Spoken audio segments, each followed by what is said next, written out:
रहब नहीं ससुरवा में हमके नाई हर पहुँचाइए भोला जाइए भोला। रहब नहीं ससुरवा में हमके नाई हर पहुँचाइए भोला जी।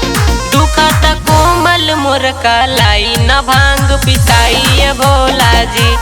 दुखत कोमल मोर कलाई न भांग पिसाइए भोला जी।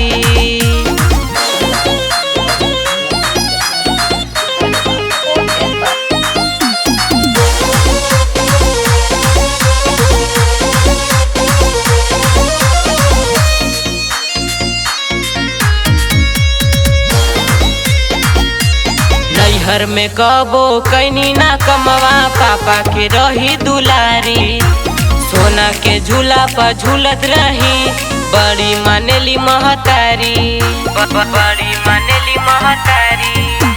नैहर में कबो कैनी ना कमवा पापा के रही दुलारी। सोना के झूला पर झूलत रही बड़ी मानेली महतारी।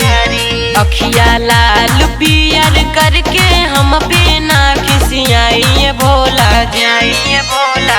अखिया लाल पियर करके हम पे ना खिसियाइए भोला जी। दुखत कोमल मोर कलाई न भांग पिसाइए भोला जी। दुखत कोमल मोर कलाई न भांग पिसाइए भोला जी।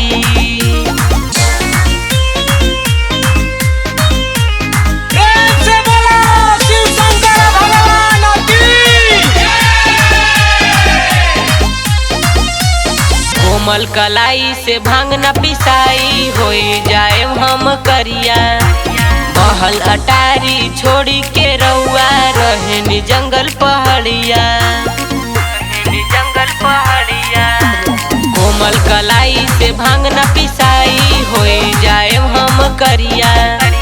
बहल अटारी छोड़ी के रउआ रहनी जंगल पहाड़िया। पीयूष हिमांशु के हाथे मेवा मलाई अब खाइए भोला जी। पीयूष हिमांशु के हाथे मेवा मलाई अब खाइए भोला जी। दुखत कोमल मोर कलाई न भांग पिसाइए भोला जी। दुखत कोमल मोर कलाई न भांग पिसाई